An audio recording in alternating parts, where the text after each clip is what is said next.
as well. So during the evening, if you could use the Q&A, that would be great. So this will be recorded and we will send out the recording of the presentation, hopefully tomorrow. It just depends on how long it takes to upload, but it will definitely be recorded. And feel free to use the Q&A, but we don't have the ability to answer questions via hand raising, so please use the Q&A. And again, if you would like Spanish interpretation, please go ahead and click on the three dots at the bottom. And then at the top there, you'll see interpretation.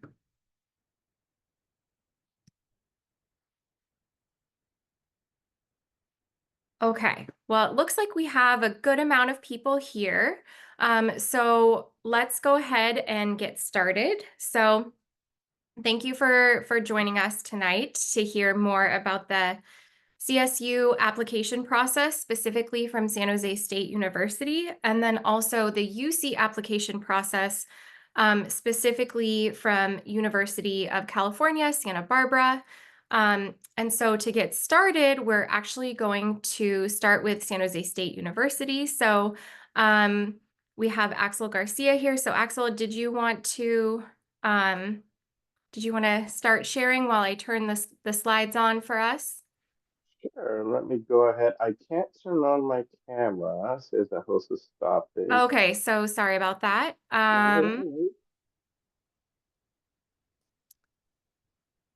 Okay, how about now? Let's go ahead and try it. Awesome. Can y'all see Oh, me great. perfect? Can y'all Okay. hear me? Can y'all hear me as well?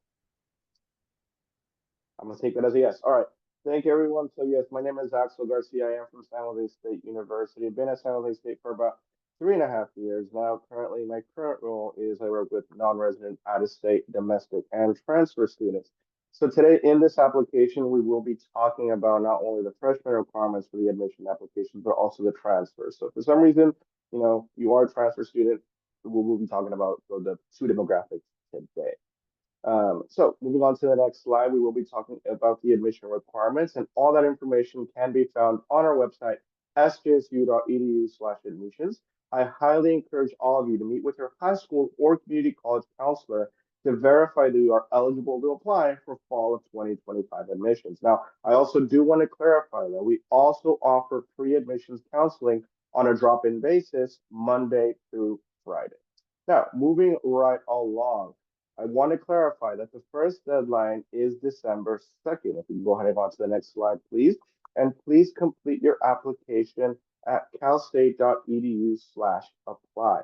On this website, you will be able to find live chat, a help center, and a step-by-step PDF guide on how to complete the application. Now, not only that, but this website also allows you to explore all 23 CSUs, the degrees that they offer, and you can also take virtual tours of each individual campus.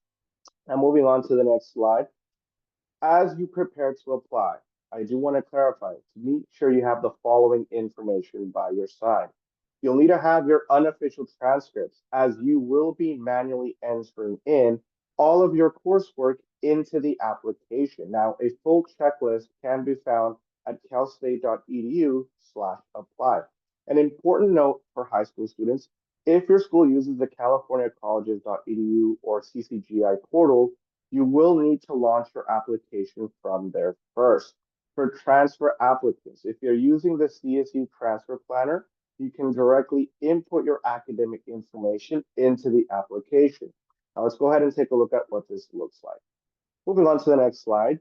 For high school students who use CCGI, you should launch your application from your californiacolleges.edu portal. This will take you to the calstate.edu/apply website, where you should click Start New Application. If your school uses CCGI but have already started the application, instead, be sure to log into your application, click on Academic History, click on High Schools Attended, and click Show Me How, and then input your information. Now, moving on to the next slides. For transfer students, the CSU transfer application, the CSU transfer planner, you should go ahead and click Continue. Now, alternatively, if you do not use the transfer planner, but have previously applied, you can copy over the information from your previous application. All right. Jamie, can we skip one slide back, please? I just want to talk about something. One more slide, please. There we go. Perfect. Thank you. One more.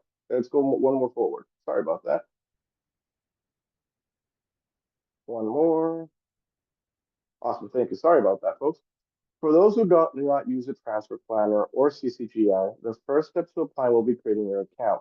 To do this, select the term Fall 2025 from the drop-down menu and click Apply. For a step-by-step guide on how to apply, you can go ahead and click More under Freshman or Transfer. I'm getting a note here. Can y'all not hear me, Jamie? Can y'all not hear me? Is it coming a little bit muted? I can hear you, but I did see somebody put in the Q&A that the audio is not Mhm. very clear. Let me go ahead and try this. I'll go ahead and take off my headphones. Maybe that should take care of that really quickly. Let's go ahead and do this.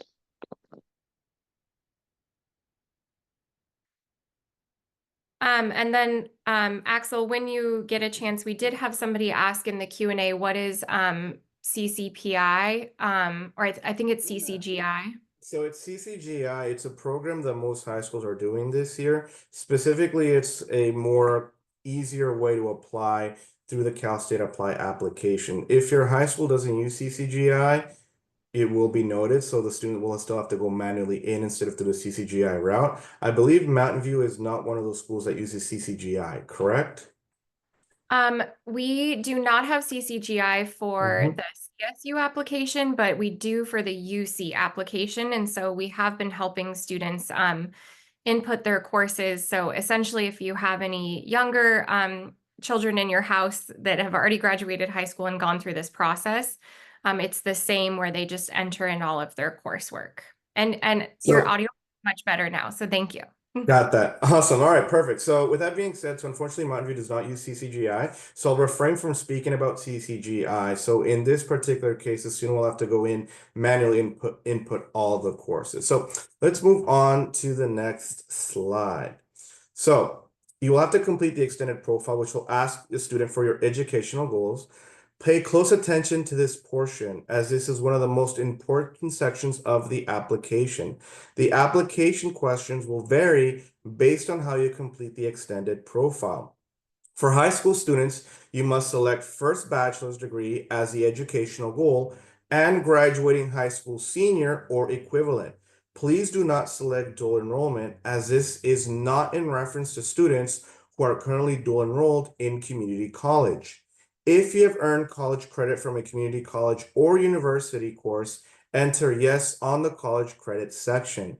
Please note that the credit it is referring to is not from AP, IB, or CLEP exam scores, as this will be a later question. For transfer student, please select first bachelor's degree as the educational goal and then the appropriate transfer option, whether you are transferring with or without an ADT. Please note that applicants must be upper division standing, meaning that you must have 60 or more semester units completed by the end of spring 2025 term.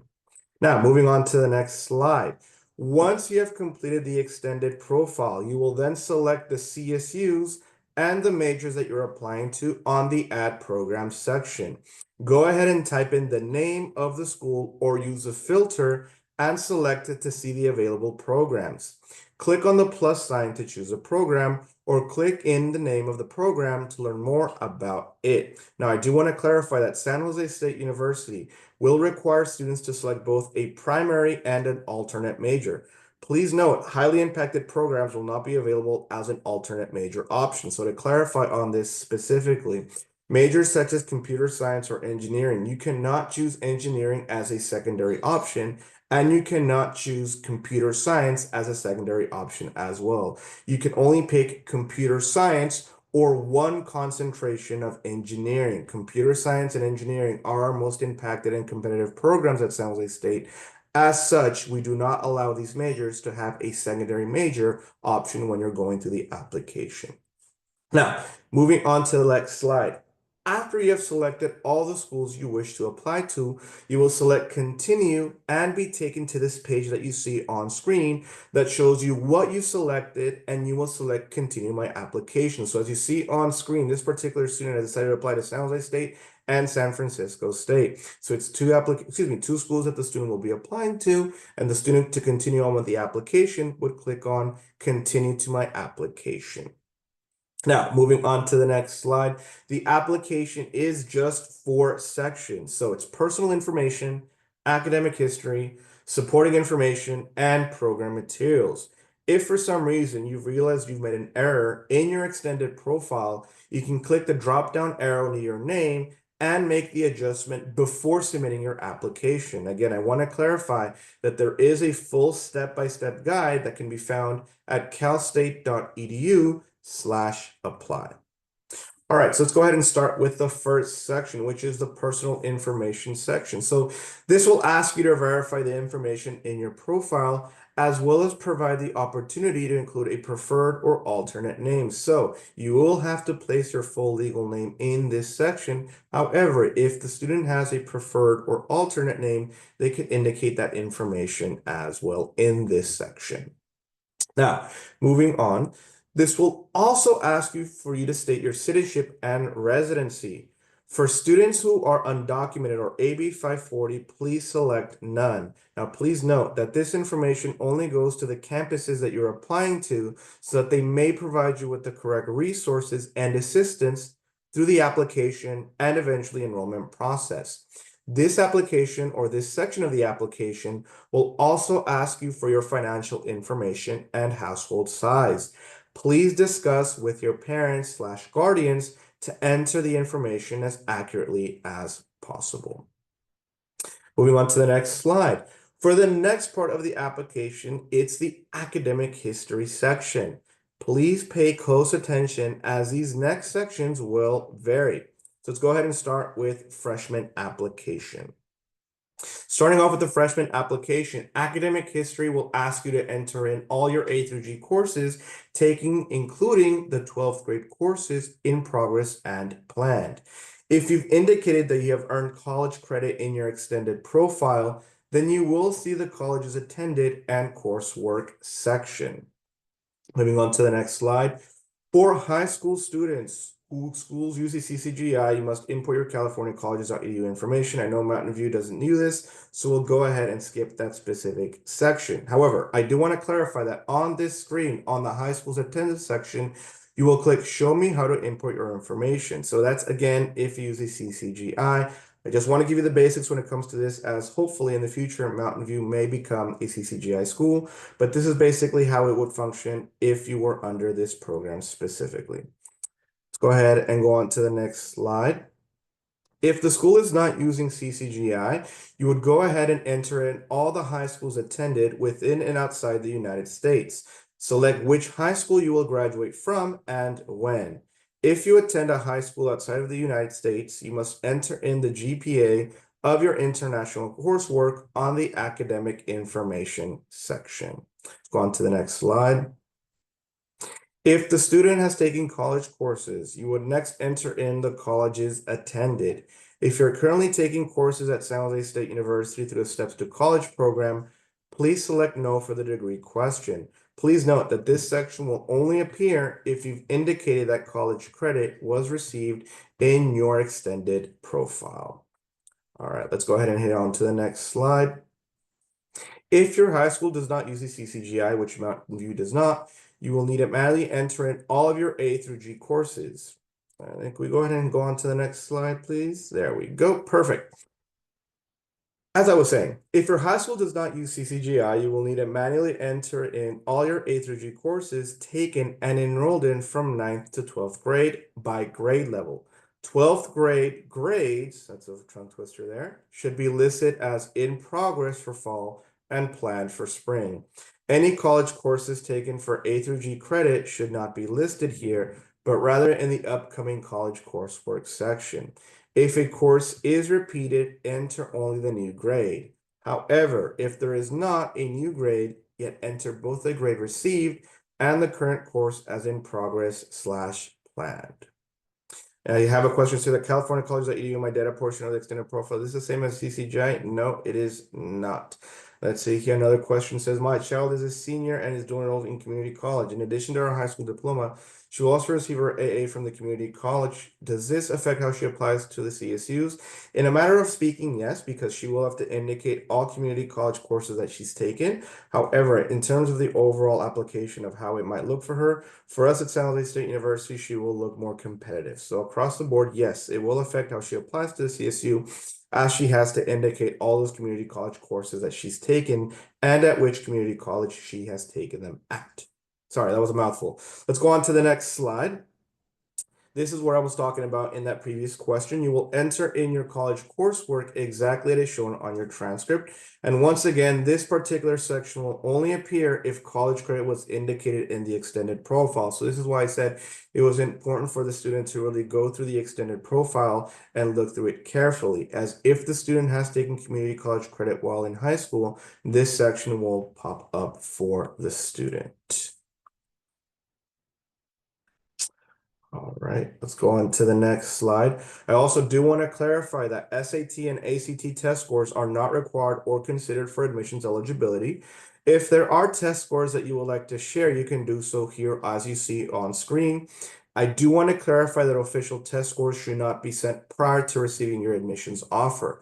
I also do want to clarify that specifically for San Jose State University, we will look at the SAT or an ACT. So if the student doesn't have to take an English or math course while they're already a student at San Jose State, we will not use the SAT or ACT for admissions purposes at San Jose State University and across the CSU system. Now, each individual CSU might take the SAT and ACT and use it for something else. Specifically for San Jose State University, we'll only see if the student doesn't have to take an English or math course once they're here at San Jose State as a student. But across the board, we are fully test blind across the entire CSU system.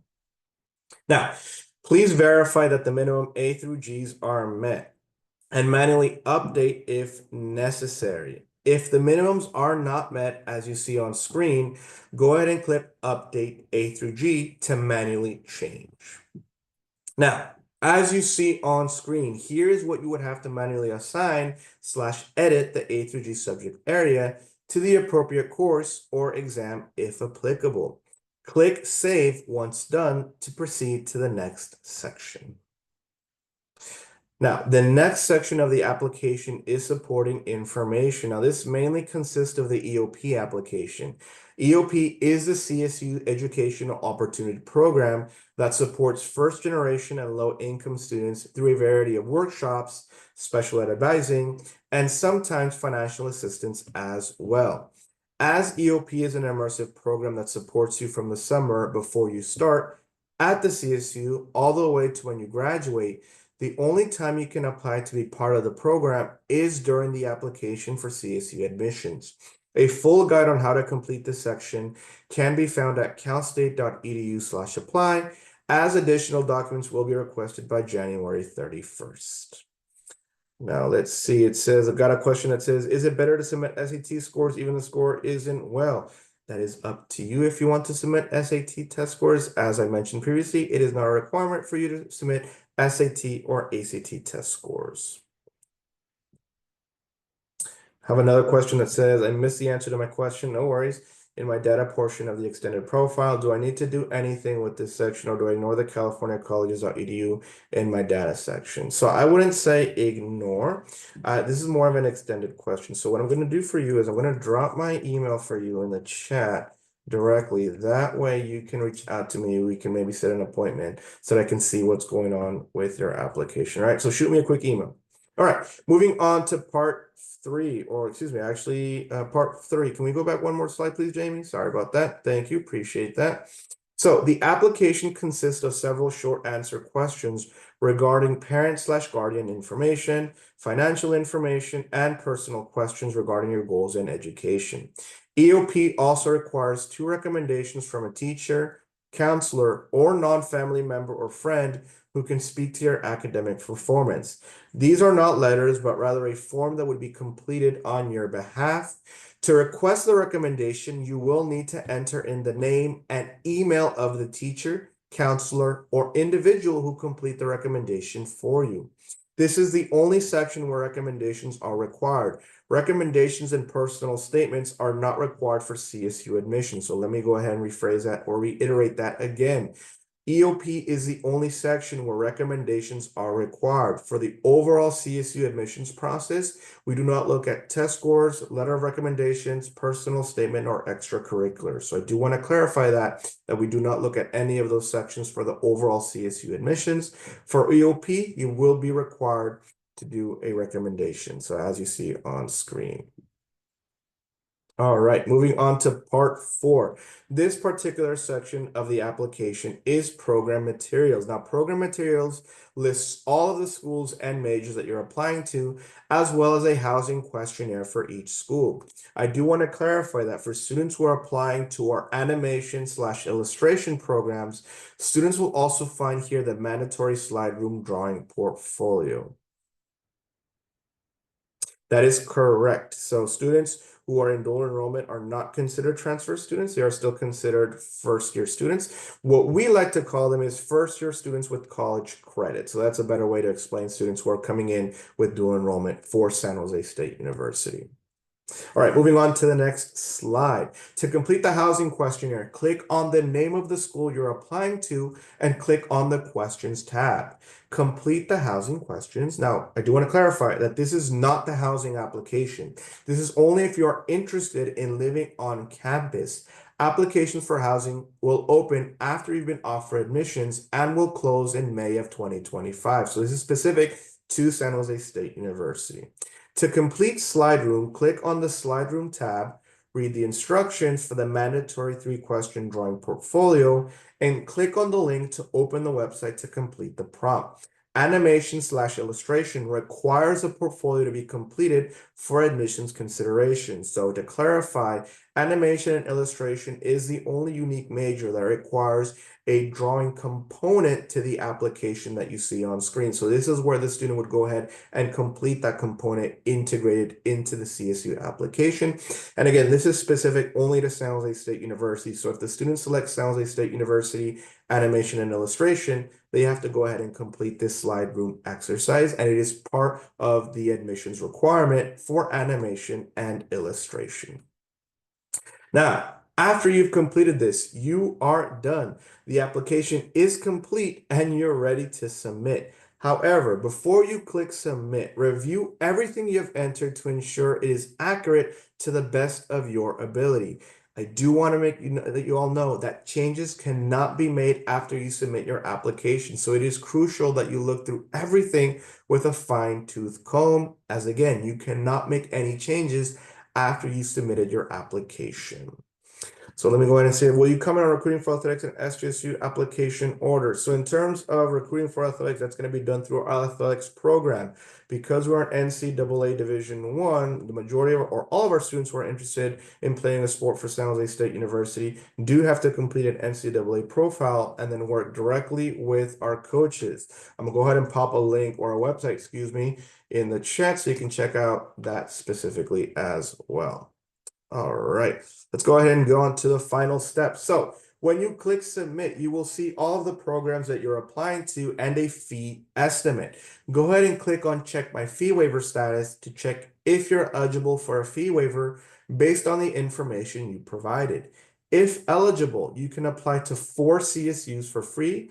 If you're not eligible, the application is $70 per CSU selected. So we have integrated our Cal State Applied Fee Waiver into the application specifically. So just keep that in mind that you don't have to reach out to the individual CSUs for that fee waiver. It's already integrated into the CSU application. If for some reason you are not eligible for a fee waiver, but believe that you should be, complete the fee waiver appeal form, which will be hyperlinked on the application. If you go on to the next slide, please.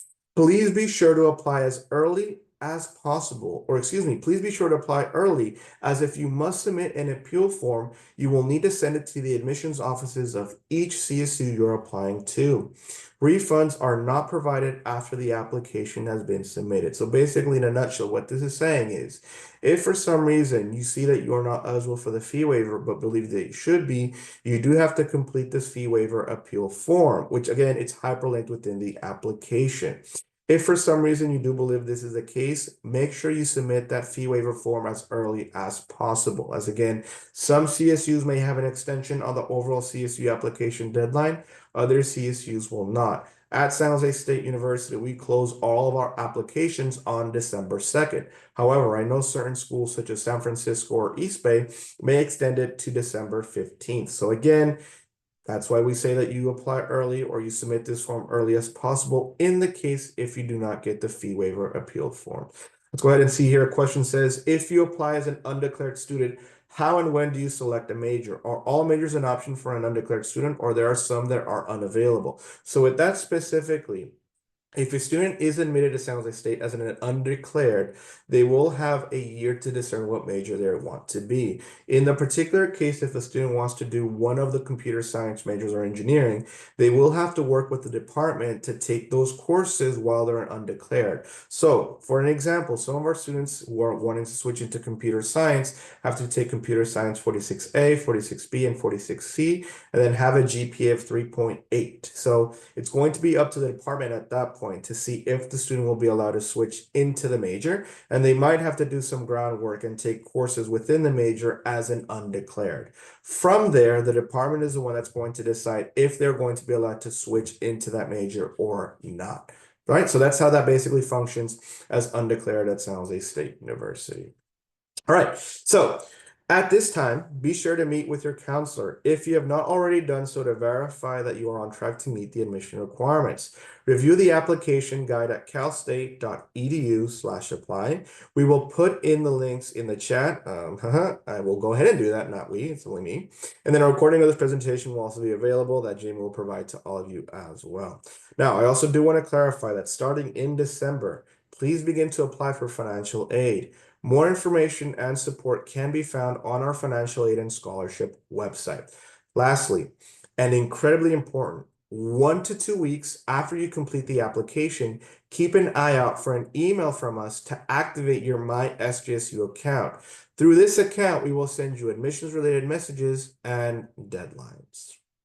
Now, moving on to the next slide, as you see on screen, this is going to be the overview of the application timeline. Again, be sure to activate and regularly check your My SJSU account after you submit your application, as everything related to your admission status will be posted here. So as you see on screen, between October 1st to December 2nd, that's when you apply for admissions for fall of 2025. Again, we close our application on December 2nd. We do not have any extensions for the application at San Jose State University. We're a very deadline-driven school. Between December through March 2nd, that's when you go ahead and apply for financial aid. Between December through February, that's when you check My SJSU for application withdrawal messages and appeal instructions. So if for some reason your application has been withdrawn, you will get notified between December and February. That's why it's important for you all to be checking your My SJSU account on a daily basis. I do want to clarify that if you do get a withdrawal message, you have 15 business days from the day it was posted on your account to appeal that decision. So it's not 15 business days from when you saw it, but 15 business days from the day it was posted on your My SJSU account for you to go through the appeal process if your application has been withdrawn. Between late February and early March, admissions offers will be sent via My SJSU. Now, at San Jose State University, we do not have early action or regular decision. All of our students are notified at around the same time. In addition to that, all students who are admitted to San Jose State University have until May 1st to commit to San Jose State University. If the student does commit to SJSU, they have mandatory orientation between June through August. An important date that I want to highlight is our July 15th deadline. July 15th is the date for final transcripts to be submitted to San Jose State University. Let's go ahead and see a couple questions here. It says, is it better get your application in early or applications treated the same if you get it by 12/2? They are treated the same. So for San Jose State University specifically, even if you apply on 12/2, you will get notified at the same time, late February to early March. Another question says, can you add campuses after you submitted your application as long as it's before December 2nd? So if you've already submitted the application, you cannot go back and add more schools to it. If for some reason you haven't submitted the application, yes, you can go back and add more campuses if it's before that December 2nd deadline. If for some reason you haven't added or you've already submitted and want to go back, you cannot go back and make additional changes to that submitted application. Does a withdrawal application mean you were denied admissions? That is correct. So it's a little finicky in the terms that a withdrawal application can mean that you were denied admissions or that we need additional information from you if we need to make an additional decision. So it's, withdrawal basically means that we need more additional documents, or yes, you have been denied admissions to San Jose State University. That information will be clearly written to you on your MySGSU account when you receive that decision. Now, what are some of the examples of why your application will be withdrawn? So some of the examples include you are not meeting A through G. If for some reason your GPA is below the threshold for the impaction criteria for San Jose State University, or if for some reason we need more additional information from you if a student is international or out of state. But basically, that's what some of the examples of why the application would be withdrawn. Now, all these deadlines apply to current seniors. That is 100% correct. All these deadlines apply to current seniors. What time on December 2nd do you need to submit your application? It is 11:59 p.m. So before December 3rd. All right, moving on to the next slide. I do want to encourage you all to stay engaged with our team. Feel free to scan the QR code, which will lead you to our contact information and our latest steps to admissions brochure. This will include information on how to register for our campus tours, engage in our drop-in pre-admissions counseling, or register for our upcoming events and webinars.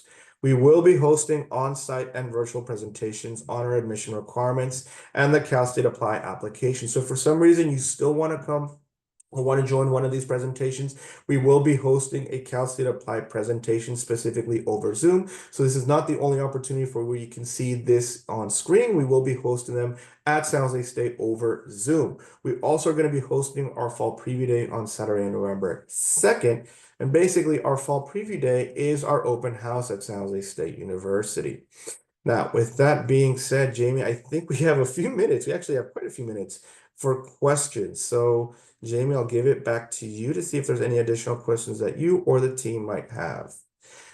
So it says here, I understand it is rolling admissions. My daughter submitted. When we hear yes or no? So at San Jose State, it is not rolling admissions. Some CSUs might have set rolling admissions. At San Jose State University, we do not have rolling admissions at all. For us at San Jose State University specifically, you will hear between late February to early March. If for some reason your application is withdrawn, as you saw on screen, it's going to be between December through February. So again, we do not have rolling admissions at San Jose State University.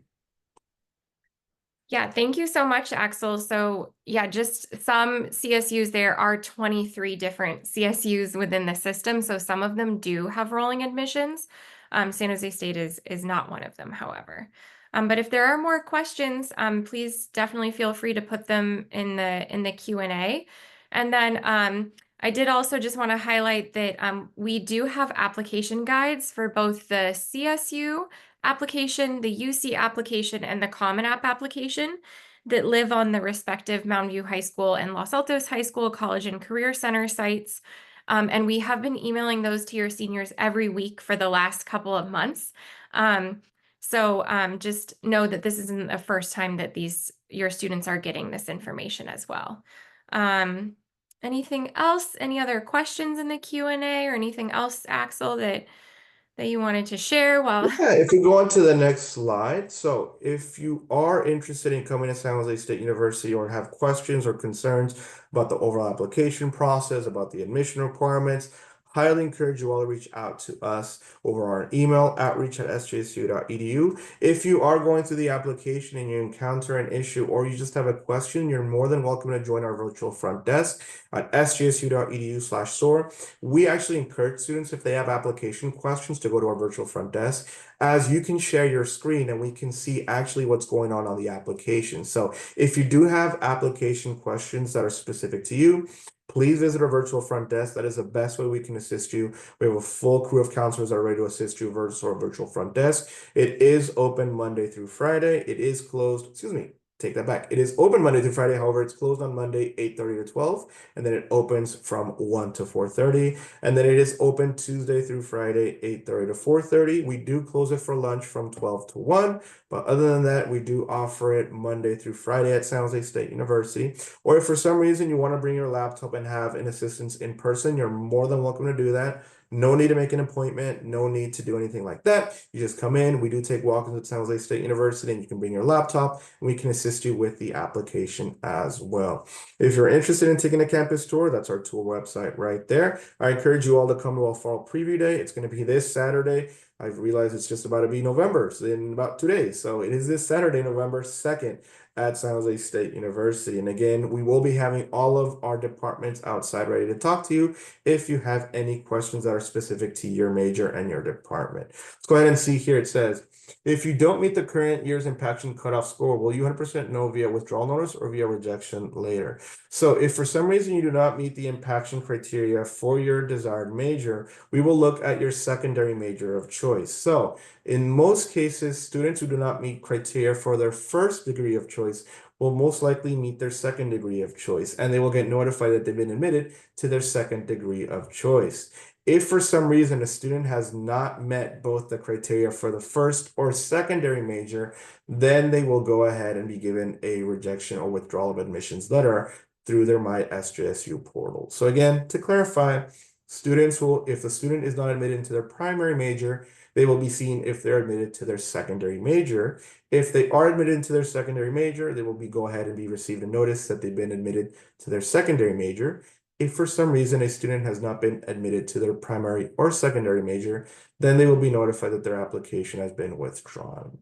Where can you find the criteria for each major? That is a perfect question. Let me go ahead and link it for you. It's going to be found at our SJSU/Impaction. So this website will basically show you all the information that you need in terms of Impaction for transfer students and for first-year students. So let me go ahead and provide that with you specifically. It's going to break it down by freshman and transfer. So you can all go ahead and check that out as well. So there's that.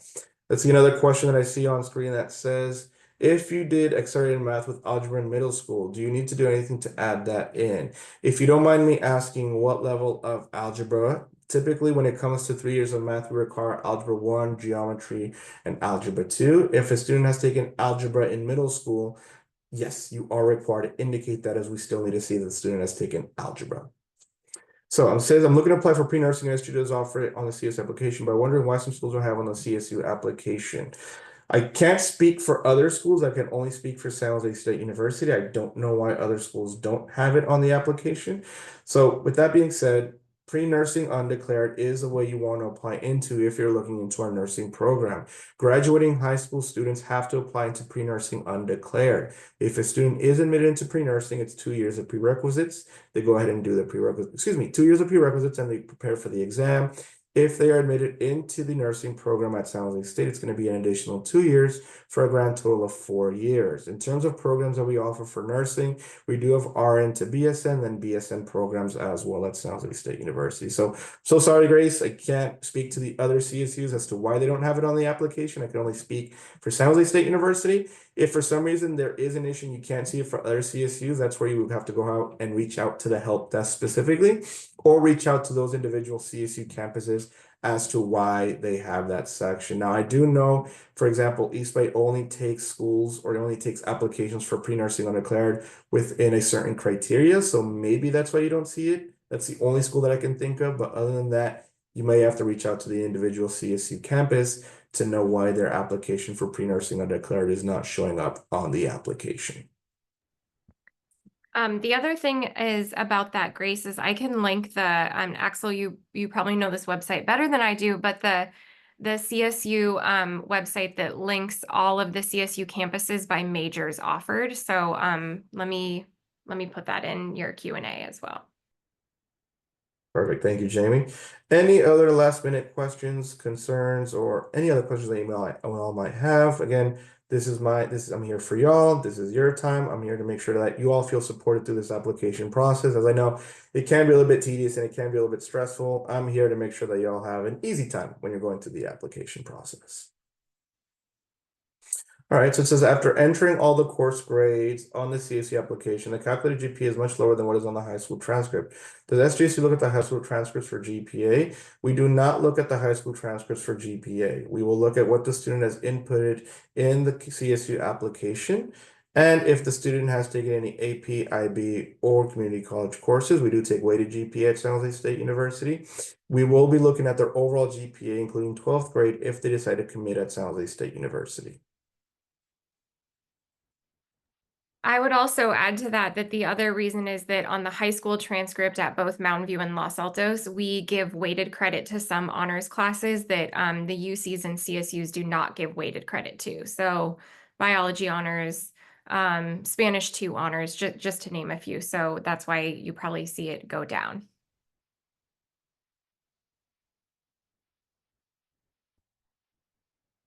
So for nursing specifically, you have to apply as pre-nursing undeclared. If you are admitted to pre-nursing undeclared, you will be doing all of your prerequisites at San Jose State University. You will also we have to do the TEAS exam. And then after your 2 years of prerequisites, then you have to apply into the nursing program at San Jose State University. It is a very competitive program at San Jose State University. From my knowledge, we only take 60 students per semester for fall and spring. So it's a secondary application you have to do once you do your 2 years of prerequisite at San Jose State University. So you apply to San Jose State if you're coming from a high school as pre-nursing undeclared. Okay, well, thank you so much, Axel. Thank you for coming to speak about San Jose State and also just a little bit more about the general CSU application. Really appreciate it. We will send out this recording as well as link to the College and Career Center websites at Mountain View and Los Altos with the application guides. I'm Jamie Avera. I work at Mountain View High School in the CCC, and we have had so many students dropping in during brunch, tutorial, which is called ACT at Los Altos, and lunchtime, and they're coming in, opening up their laptops, and we are helping them fill everything out. So really appreciate you being here, Axel. Is anything else before we turn it over to UC San? No, I don't think so. Any last minute questions, you can reach out to us via our email. Jamie, thank you so much for having me tonight. Again, we are here to support y'all. This is your time. So we are here to support you. We want to make sure that you have that support system in place. It's very, very important for us. So any questions or concerns, please feel free to reach out to us. We will get back to you as soon as possible with that response. All right. And thank you, Jamie, for actually having us. Yeah, thank you so much. And before I get ready to introduce Claire, I will put up that portion of the slide. I saw in the Q&A that somebody asked, saying that the high school transcript doesn't show the students' grades from middle school. And so that's correct. We do not put grades in the Mountain View Los Altos High School District from middle school onto the transcript. The high school transcript. However, they can still report algebra and geometry within the CSU application. And so they reported under Mountain View High School for 9th grade. We have been helping a lot of students with that question. So definitely send your student to the CCC or send an email to one of us because we know all about that. Okay, so let me prepare to share my screen again for the next portion of the presentation. So the next person that we have, thank you so much, is Claire from UC Santa Barbara. So while I get this open, thank you so much for being here, Claire. And here you go. So here is the portion all about the UC application now. Alrighty, thank you so much everyone for having me. Very excited to be here with all of you tonight. As mentioned, my name is Claire. I use she, her pronouns. I'm one of the freshman admissions counselors over at UC Santa Barbara, but today I am speaking on behalf of the whole University of California system. But in my role specifically, I primarily work with high school students through the college application and admissions process, specifically for the UC system. So today I'm here to speak on just a little overview overview of the UC system as a whole, kind of speak on our admissions process and how we review applications. And then, of course, since I am representing UCSB, speak a little bit more on UCSB specifically. But we can go ahead and just jump right in, starting off with just a little brief overview of the University of California. So the UC system is actually one of the leading academic research enterprises, not only in California, but in the world. So all of the UC campuses are in fact public research universities who sometimes work together and collaborate to propel many of California's leading industries, which is including but not limited to things such as agriculture, computing, clean energy, artificial intelligence, just to kind of give y'all an idea. So across the UC campuses, we have had over 1,300 startups in STEM from UC Research. We have 68 Nobel laureates, 92 recipients of the MacArthur Foundation grant, and 40 Pulitzer Prize winners. So yeah, you kind of get to see all of the UC campuses where they're located in California in that little photo there. So you kind of get an idea of where we're all located. But if we want to continue on, moving on, so let me be the first to tell you that all of these UC campuses are going to give you an amazing education at a research-focused university. But of course, every UC is going to be a little bit unique in their own way. So in a nutshell, there are technically 10 UC campuses in this system, but 9 of those 10 campuses are going to be undergraduate focus. So all of them excluding UC San Francisco, which is only a graduate school. So all 9 of these undergraduate UC campuses, as you saw on the previous slide, are kind of spread throughout the state of California. So sizes will vary from campus to campus, ranging from about 8,000 students to as big as 40,000 students. And the undergraduate to graduate student population is also going to vary across these campuses. And then, of course, every UC is going to be unique because of their own different academic programs that they offer. Now, there are going to be some majors that you will find at every single UC campus that you're maybe interested in applying for, but there are also some majors that are unique to each campus. So overall, the UC system has over 800 different degree programs. Some of them also have different unique specializations and emphases that you can choose as well. All right, we can go ahead and continue on. So now just going over a little bit briefly about the UC application. So the most important thing to note that is there is only one UC application that you are filling out to apply for any of the 9 undergraduate UCs. So for the fall 2025 term, I'm sure most of you know this already, the application did open on August 1st. And the submission window to submit that UC application for the fall 2025 term is currently open. It opened on October 1st. So technically, if you were done with your application as early as tomorrow, you can submit it as early as tomorrow. But this year, the deadline is going to be very similar to the CSU system. They will be due on December 2nd at 11:59 p.m. So just making sure you're getting it in before then. I will say, it really doesn't matter when in that time frame you are submitting your application because we're not going to be looking at anything until after that December 2nd deadline has passed. So submit it whenever you really want to. Please keep in mind that for each UC campus you are selecting to apply, there is going to be an $80 application fee for any of our domestic students. However, there is also a fee waiver available. And if you are eligible for this fee waiver, you can get up to maximum 4 UC campus fees waived. So it's essentially 4 UC campuses that you can apply to free of charge. So basically, all you got to do is just fill out the family information section of the UC application. Right before you hit submit, you will know if you are eligible for that fee waiver because it is automatically going to cancel out 4 of those application fees for you. All right, so continuing on, let's see here. So yes, now we're going to go ahead and transition into talking a little bit more about the freshman eligibility requirements. So if you're planning on applying to any of the UCs as a first-year freshman applicant, I will also preface, I know this section is probably going to pose up a lot of questions from the audience. I'm going to go ahead and save any questions that you guys are asking until the very end of the presentation, just so I can make sure I can get through all of the important information I want to share with all of you. So, all right, now let's go ahead and just jump right into it. So for these freshman eligibility requirements for the UC system, these are the things that all students have to satisfy and also showcase that they have satisfied on their UC application when they are filling it out. to ensure they are eligible to apply to any of us. So first thing that we're going to be looking for, of course, is the UC A through G subject areas.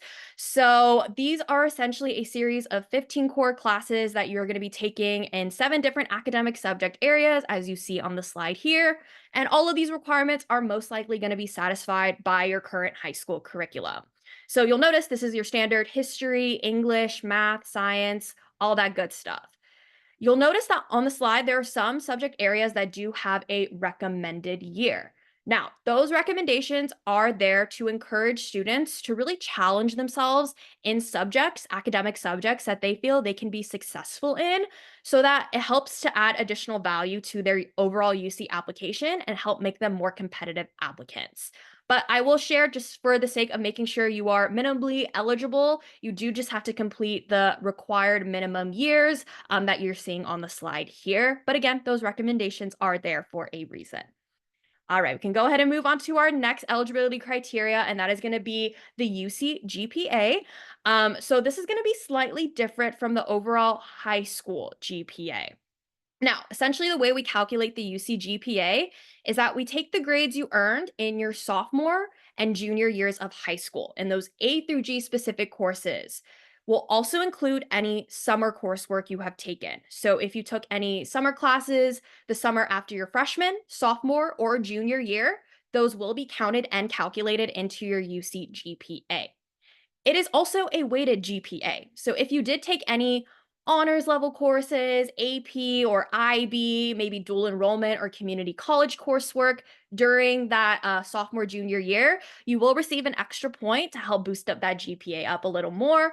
But just know it is also a capped GPA. So that means we are only allowed to award 8 extra points maximum for any of those honors, AP, IB, dual enrollment, or college coursework that you have taken. So this is just to ensure that everyone, is on an equal playing field. It makes it a little bit more equitable for our applicants. Now, the minimum GPA requirement, UC GPA requirement, I should say, is going to be a 3.0 for California students. So just making sure you're meeting that minimum 3.0 GPA for the UC GPA. Please note, when we are calculating that UC GPA, the UCs do not believe in pluses or minuses attached to your grades. So I will say an A plus versus an A minus is still going to be an A in the UC's eyes. Now, I do quickly want to clarify something. Whenever I do talk about this weighted UC GPA, I always get a lot of questions about the review process, if we're still going to be looking at that freshman year, but also that senior year. I'm going to go ahead and debunk this right now. So when students are filling out their UC application, they are going to be self-reporting everything that they have taken throughout their high school career. Freshman year, all the way through present day senior year, what they're currently taking in that current court or current term, and what they're planning on taking in that future term of that senior year. When UC officers are reviewing the applications, we will still be looking at everything your student has taken throughout those 4 years. We will also still see both their weighted and unweighted overall high school GPA that accounts all 4 years. But to make sure they are eligible to apply to any of our UC campuses, it will be that weighted capped UC GPA that I just described for all of you that we will be looking at to ensure they are eligible. So just wanted to quickly clarify that. Alrighty, moving on, please. So, let's see here. Perfect. So I know I was talking a lot about academic criteria on those previous 2 slides, but I will go ahead and share that is not the only thing that we look at as a UC campus. Oh, all right. We're just going to, perfect, right here. Oh, okay. Maybe one more slide forward, Sorry, please. my computer is freaking No out. worries. No worries at all. Yeah, technology is a little bit challenging sometimes. Okay, perfect. We're right on this slide right here. So that is, I know I was talking a lot about academic criteria, as I mentioned, and that is to ensure eligibility for any of our applicants. But now let's go ahead and talk about admission selection. So how do we actually review our applicants as a UC system? So again, all of those things were kind of more academic focused, but I promise you that is not the only thing the UCs are going to be looking at when reviewing your applications. So the UCs conduct a holistic review of every single one of our applicants, which means that we're looking at everything you are inputting, which includes both your academic performance, yes, but also your non-academic accomplishments. And those non-academic accomplishments specifically are going to be reviewed in light of your own individual context and kind of what was available to you at your high school and your hometown. So as you see on the slide here, there are 13 different factors included in this holistic review. And as I mentioned, they take into account, yes, both academics, such as factor number 2, which is kind of focusing on the performance in academic courses beyond the minimum A through G requirements, but also non-academic factors, such as number 11, which looks at special talents, achievements, and awards the students have obtained. So I want to say that these factors are set in place to see the potential a student has on each one of our UC campuses. Now, please keep in mind that this is not specifically a checklist per se, but rather more of a guideline, something for applicants to kind of go by to see what we're really looking at when reviewing the applicant. All right, so we can go ahead and continue on to our next slide. So I do want to talk a little bit more about like this holistic review chart that you are seeing. So keep in mind that when the UCs are reviewing your application, the readers are really not going to look up anything or make assumptions. So you definitely want to be very clear when filling out your UC application. So that means for any, I guess, slang terms, try not to use any of that because, again, admissions readers are not going to look up anything or make any assumptions. We are only really reviewing what is strictly in your application. Now, another important thing to mention is that the UCs do not collaborate with one another when reviewing applications. So you are going to be receiving an independent and individual review from each of the UC campuses you are applying to. This is because each UC campus will kind of dictate the weight of each section of the UC application. Now, speaking on behalf of UC Santa Barbara, we review the applicants again holistically. So for us, there's really not a specific weight to a single section of the UC application. We're ultimately just looking at the applicant as a whole, everything that they are inputting. So there's no specific weight that we place at UC Santa Barbara. Just want to clarify that. Now, very similar to the CSU system, the UC system is also going to be test-free when it comes to admissions. So that means we do not review any SAT or ACT scores when reviewing our applicants. In fact, there is no section of the UC application to submit any SAT or ACT scores. But if you did take any AP exams or IB exams and you report those scores in your application, we will go ahead and take a look at those as that will add additional value to your overall application. All right, so continuing on, I do briefly want to touch base on probably the most infamous part of the UC application, which is the writing section, known as the personal insight questions. So the biggest question about the application, probably that every single UC admissions counselor will receive questions on. So the same PIQs, personal insight questions, are going to be used by all of the UC campuses. There are 8 questions to choose from, but you only pick 4 maximum to answer on your UC application. They are available online on every single one of our websites, so feel free to take a look at them if you would like to. I will say it really doesn't matter which 4 questions you choose, as all the questions do have the same amount of value. Now, please keep in mind there is a 350 per personal insight question response.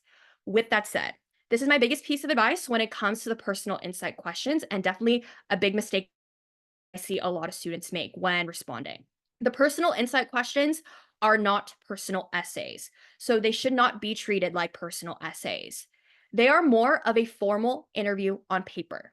The reason I say this is because in the UC admissions process, we actually do not conduct any type of in-person formal interviews with our applicants. So these personal insight questions are essentially that formal interview, but written down instead. So my advice to any students out there in the Zoom universe is to answer these personal insight questions as if you were being interviewed in person. How would you respond to that question?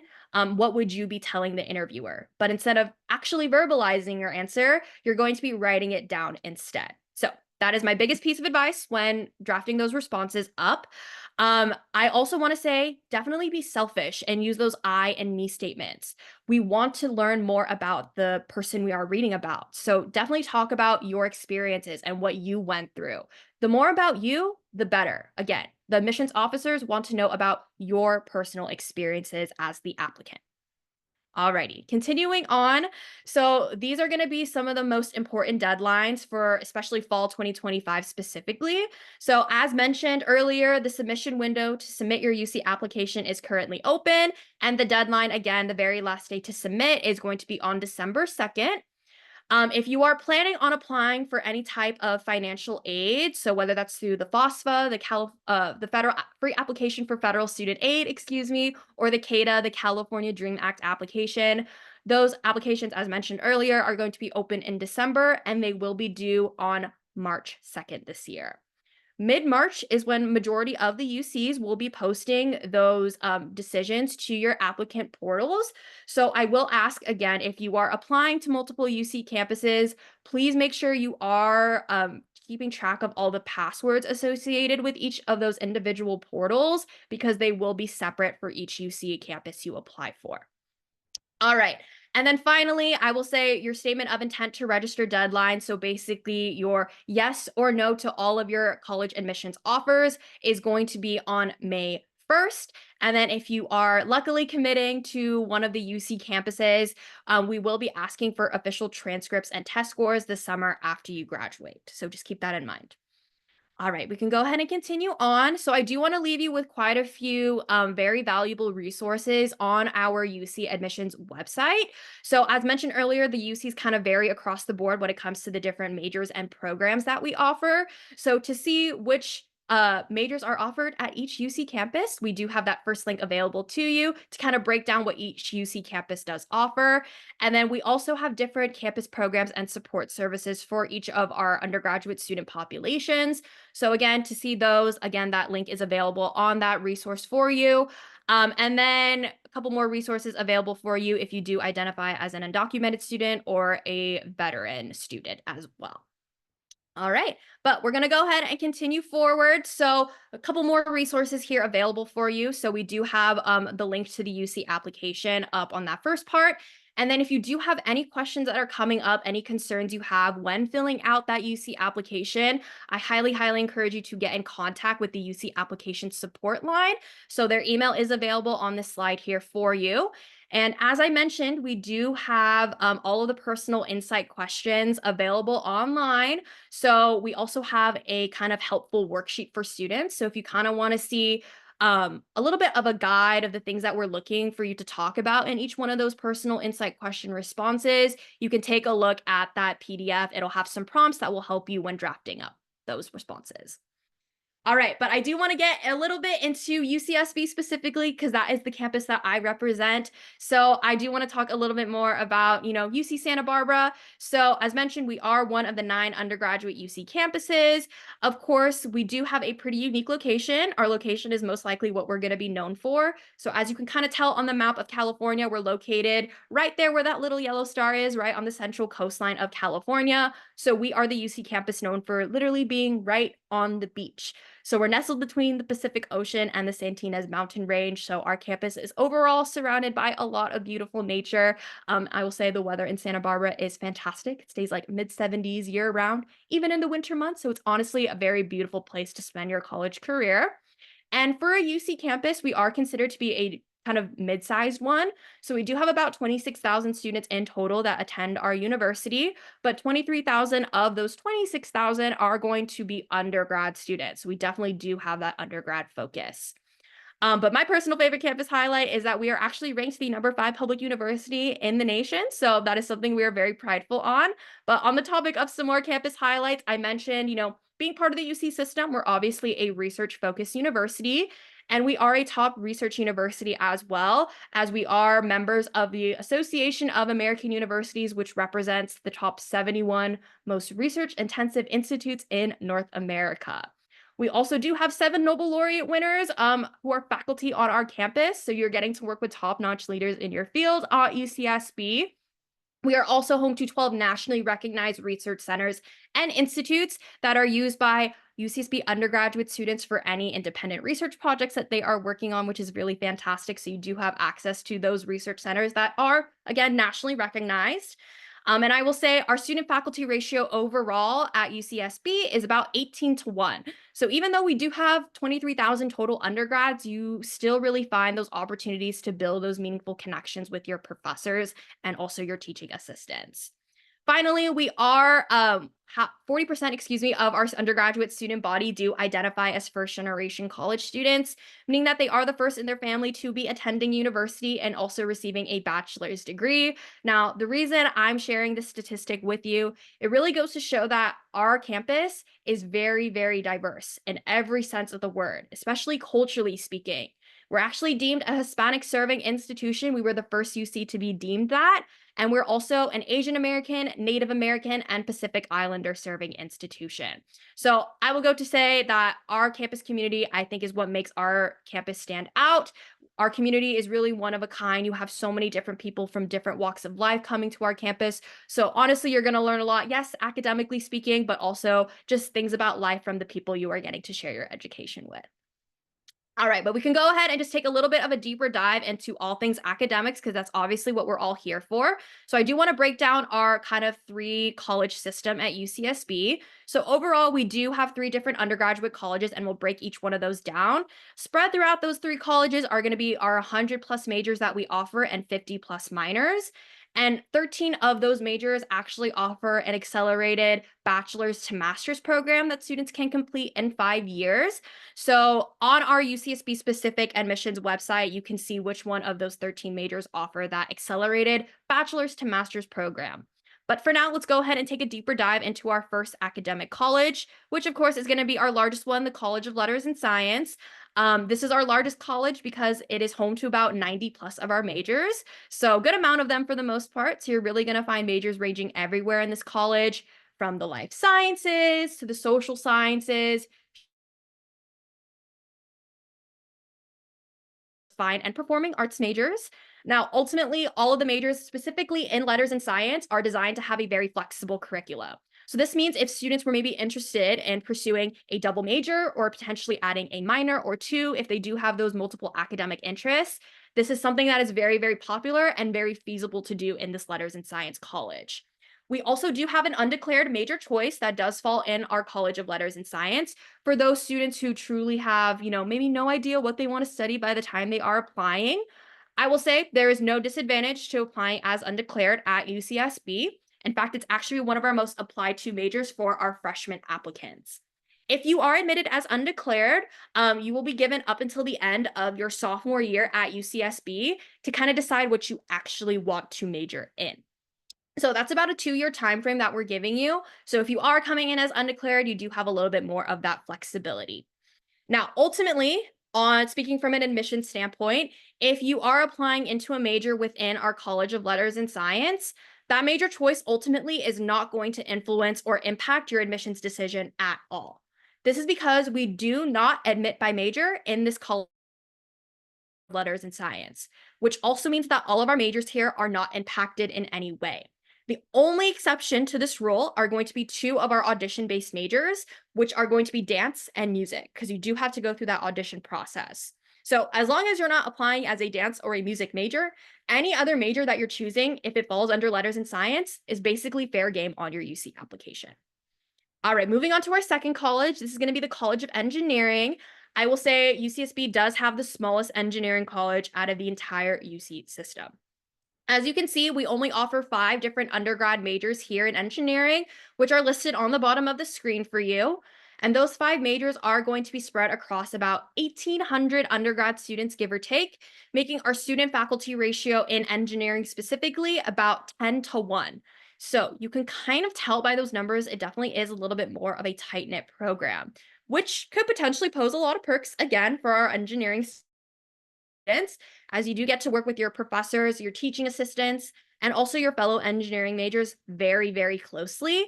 So much to the point that you're probably going to know your entire incoming engineering class on a first name basis, which I will say is very, very rare for a large public university like UCSB. But because it is also tight-knit, that means we do have very limited space available to admit students in this particular college. So engineering is going to be a little bit more competitive to get into because all of our majors are impacted here, and we will be admitting by major. So I do have pieces of advice for those of you out there who are maybe interested in engineering at UCSB specifically.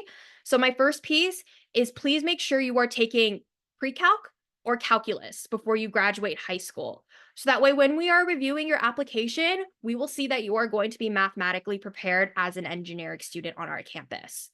My second piece of advice is that when you apply to UCSB through the UC application, you're going to have a first choice major and also a second choice major to select. I always advise students, please make sure that engineering major is your first choice on that application for UCSB specifically, since it is the more competitive and selective college to get into. However, I also recommend students to select a second choice major within the College of Letters and Science, so that previous college that we just talked about. Because again, in that particular college, we do not admit by major. So if engineering does not work out as that first choice, we will go ahead and take a look at that second choice major. If it is in letters and science, we will go ahead and reevaluate your application as that letters and science second choice major. Now, last thing I will share about the College of Engineering is that all 5 of our majors here do offer that accelerated bachelor's to master's program that I was talking about earlier. So if you wanted to receive both of those degrees in engineering at our campus in just 5 short years, that is something that you are welcome to do. All right, we got one more college to talk about, and that, of course, is going to be our smallest and most unique college at our campus, which is the College of Creative Studies. Home to 9 different majors, again, listed on the bottom of the slide there for you, spread across about 400 undergraduate students. So it is a little bit smaller than engineering. Now, don't let the name Creative Studies fool you. As you can see on the slide here, the majors kind of range all over the place in this particular college. So what makes the College of Creative Studies a little bit more unique is actually the major curriculum itself. The name Creative Studies stems from the idea of the creation of new work and new knowledge within a particular academic discipline. So our creative studies students are very passionate about their chosen major. So essentially, to complete their bachelor's degree, it is a little bit more of a unique curriculum, as I mentioned. Number one, it's very, very independent. So the student actually gets to choose what they want to learn more about in their intended major. And number two, it is also very research heavy. So that means students in the College of Creative Studies are basically going to be conducting independent research projects with assistance of their faculty mentor that will be assigned to them at the beginning of their UCSB career and will stay with them throughout until they graduate. So because of this more independent research-based curricula, for all 9 creative studies majors that you see, there will be an additional supplemental application you will have to complete on top of your general UC application. And you will receive that supplemental application after you submit your UC application first. So the supplemental application is solely going to be reviewed by our creative studies faculty, I will say. So kind of similar to engineering, I also recommend students who are maybe interested in creative studies to select that as that first choice major. So that way you can receive that supplemental application. And then again, picking a second choice within the College of Letters and Science as well. All right, I do quickly want to touch base on some of our pre-professional programs really fast because I know students have certain career paths in mind when they are entering college and maybe until they graduate. So I will say we like to set our students up for success at UCSB, and the 2 most sought out after careers for all UCSB students are going to be anything in the medical or health field or anything in the law field. Now, we don't offer specific pre-med or pre-law majors. These are going to be pre-professional tracks. So this means that you can be any major that you want in any of those 3 academic colleges that we just talked about, and then go ahead and add on that pre-professional track of your choosing in supplement to that major. Despite whatever that major is, you're still going to be able to take all the preparatory classes to prepare you for medical school, law school, dental school, PA school, whatever school it is that you are trying to pursue potentially after you graduate from our campus. Now, another really big career path for our students is going to be anything in the business field as well. So I will go ahead and say this right now. UCSB actually does not offer a specific business major, but we still do get a lot of students coming to our campus potentially wanting to pursue that business career after they leave. So we do have our business prep certificate known as the technology management certificate. Now, it's exactly how it sounds. It's kind of similar to those other pre-professional tracks that I talked about. This is something that students will add on and supplement to that major. To complete the certificate program, you're going to be taking classes in technology and entrepreneurship practices, and all of those classes will be taught by local business owners based in Santa Barbara. So you're actually learning from people who already have that career in business. So even though we don't offer a specific business major, if you're still wanting to come to UCSB specifically, wanting to pursue some type of business career, just know you do have options available. But I will go ahead and share out some of the more popular majors that our business students are pursuing currently. So most popular, I would say, are going to be econ and accounting. Communications is also a pretty big one for anyone interested in business marketing. Financial math and statistics and data science are also very popular choices as well. All right, we can go ahead and move on to the next slide, please. So I do want to leave you with some amazing resources that the UCSB Office of Admissions has put out into the public for all of you. So the most important one is probably going to be featured on our YouTube channel, especially if you are applying this current application cycle for fall 2025. We do have our fall 2025 UC application tutorial playlist. Now, we know this is a pretty hefty application, so we have broken down each one of the 7 sections of the UC application into a singular video and have compiled them into a playlist for you. We go into very, very thorough detail about how to properly complete every single section and basically every single question that the UC application is asking of you. So if you do need that additional support, I highly, highly encourage you to reference these videos. They are available right now online because we have received a lot of positive feedback from applicants and counselors alike. So I want to go ahead and share that out with all of you. So please go ahead and take a look at those videos if you do need that additional support when filling out the UC app. But I will also say the UCSB Office of Admissions is hosting virtual admissions events up until the UC application deadline approaches. So if you want to take maybe a deeper dive into the activities and awards section or the personal insight questions, we do have webinars hosted such as this one by an admissions counselor like myself. Or if you want to have a little bit more of an overview of the overall UC application, we are hosting a lot of those webinar events as well until the deadline comes around. So feel free to sign up on our UCSB specific admissions website. All right, but with that said, that about wraps it up from me. So if there are any questions you guys are having after this webinar is over tonight, you can always email us at admissions@ucsb.edu. We'll also leave it up here for the duration of the live Q&A. But again, our admissions website is also linked on there and our YouTube channel. So feel free to check out those resources that I mentioned earlier. But for now, I'm going to go ahead and check on the Q&A and see if we have any specific questions. So, do we enter pass for 7th and 8th grade algebra/language courses? Yes. So for the UC A through G subject areas that I mentioned earlier, we do count middle school coursework, so 7th and 8th grade coursework for the math requirement and also the foreign language requirement. So kind of similar to the CSU system, if you are planning on using those middle school courses to satisfy the math and the foreign language requirement for the UC system, you will just have to self-report those grades in the UC application in the academic history section. Yes. Alrighty, so are AP scores considered in the application? Yes, they are. So if you did take any AP exams or plan to take on any AP exams in the future, you can go ahead and report those scores that you have right now or that the exams that you're planning on taking in the future in the test score section of the UC application. I will say the test score section is technically completely optional, but if you do add in any information or test scores there, it will basically just help add additional value to your application and help you make you more competitive. All right, great question. So do the UCs also waitlist applicants? If so, when do those decisions usually come out? Yeah, great question. So yes, all of the UCs pretty much do have a waitlist process. You will know if you are on the waitlist kind of the same time when you learn about your admissions decision. So that's around mid-March for majority of the UCs. All right, once admitted to UCSB, can one switch between UCSB colleges? Yeah, great question. So let's say, for example, that you're admitted into our College of Letters and Science, because that is where a good amount of our students are applying into.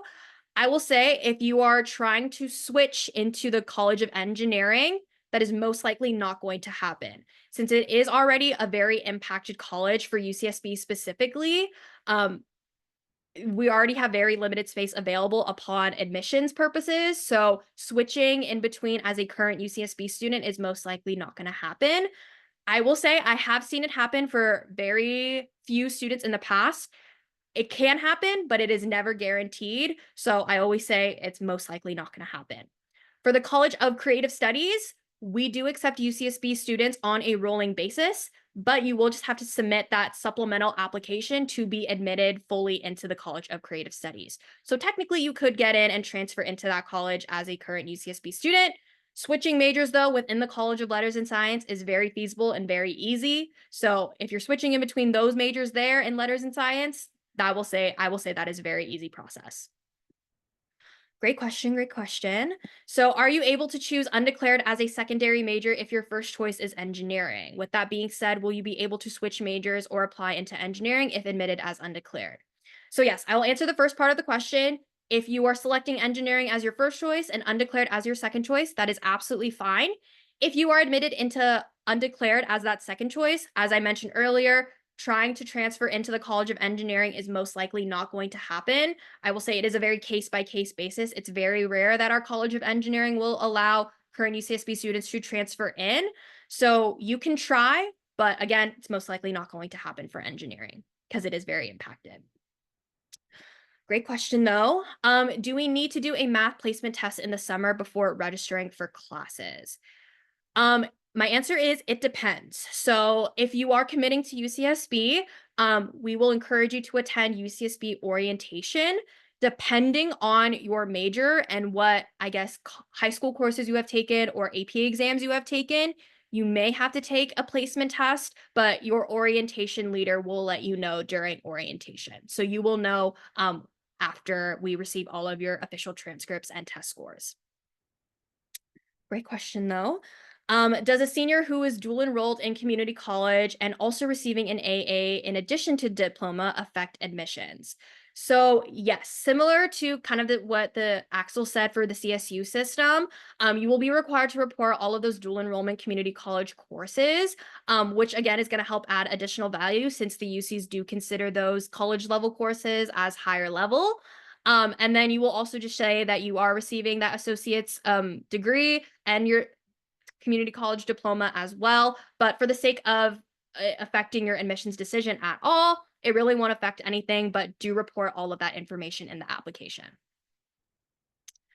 Alrighty. Will the UCs need to see a transcript for middle school classes? What do you do if your middle school does not offer those grades? Yeah, great question. So yes, we will need to see an official transcript for all of the grades you are inputting into the UC application just to ensure that everything was accurately inputted. If your middle school does not allow for you to get your transcripts, go ahead and shoot us an email explaining why that is so, and we will see what we can figure out for you. But majority of those schools should be able to provide a transcript for you, especially for college admissions. All right, what is the supplemental application for the College of Creative Studies? Yeah, great question. So it's really going to depend on the major you are applying for because they all kind of range a little bit differently. So for example, the most popular one I would say is like art. So that's basically going to be like an art portfolio for like bio or math or something like that. It's kind of just showcasing that you already have that interest in that subject area and kind of demonstrating that interest.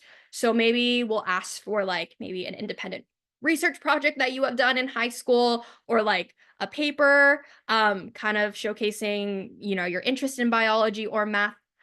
So yeah, it's going to be a little bit different for each of the majors in there. So I would recommend reaching out to the College of Creative Studies if you kind of want to get a little sneak peek of what the supplemental application will be asking of you. All right. Is there a place on the application for students to share an online link showing some of the students' extracurricular activities? Example, a big speech captured on YouTube. Yeah, great question. So I will say we actually do not accept any type of external links in the UC application. So there's really no section to provide those external links showcasing those extracurriculars. But in the activities and awards section, where the students will report all of their extracurricular involvements, you will be given a little description box to kind of describe what you personally did in that extracurricular you are reporting. So feel free to kind of give us that description instead of providing an external link. All right. And secondary major in the College of Engineering, but different majors. Okay, so I recommend not to do that because I will share for all 5 of our engineering majors, you're most likely going to have the same chances of getting into one engineering major versus the other. So I will say if you're not getting into that first choice engineering major, you're most likely not going to get into that secondary choice engineering major. So that's why I always recommend students apply for engineering as that first choice, but select a letters and science major as a second choice if you still want to be considered for admission to UCSB. Great question, though. Do the UCs know which school students were admitted to or not? So is it good to apply to all schools? So yeah, great question. The UC campuses will actually not know which other campuses you have selected to apply for. So we won't know that information, but yeah, absolutely. It is great to apply to all 9 undergraduate UCs so that way you have some options available, but we won't know which other UC campuses you have applied for. All right. Do you look at SAT scores? No, we do not. For admissions purposes, we do not. So no SAT or ACT scores are considered in our process. But I will say if you are accepted into a UC campus and you scored high on your SAT or ACT, if you report those test scores to us the summer after you graduate, we'll go ahead and take a look at those test scores and see if you will test out of any of the UC general education requirements. But for the sake of admissions purposes, no, we do not look at those. All right, so I think that is all the questions in the Q&A as of right now. So I will go ahead and pass it along to Jamie. But again, if you have any other questions, feel free to email us. Oh, I see one more question that just popped up really fast. So do you consider AP test scores for the purposes of admissions? Technically, yes. So again, the test score section of the UC application is completely optional. But if you choose to report those AP or IB exams that you have taken or planning on taking, again, it's going to help add additional value to your overall UC application. Just, yeah, report those test scores if you have them, because it'll help you make yourself more competitive. All right, a couple more questions. Sorry, Jamie popped up. I'll just answer these really fast. So is the acceptance to UCSB more difficult if transferring from a community college? Yeah, great question. So it is actually, we have a higher acceptance rate for our transfers at UCSB. So last year it was around a 62% admissions rate for our transfer applicants, especially coming from a California community college, because we definitely look for those transfer students coming from there. Yeah, If you're middle school, I yeah, would just go ahead and say that was the link that I put in there called the TAG program, which is the Yes. Transfer Admission Guarantee Program that both Foothill, De Anza, and all pretty much any community college in California offers. Yeah. Yes. And then, so it looks like people are just wondering, and I believe the answer is yes, that you could just put pass for a class, math or world language class taken in middle school if they didn't have letter grades. Yes, correct. So we will also get to choose for all of the UC application, the grading system. So maybe if it wasn't an A through F scale, maybe it was a 0 to 100 scale, you can go ahead and choose that specific grading system that your school used. If it was a pass-fail system, then yes, go ahead and report that there.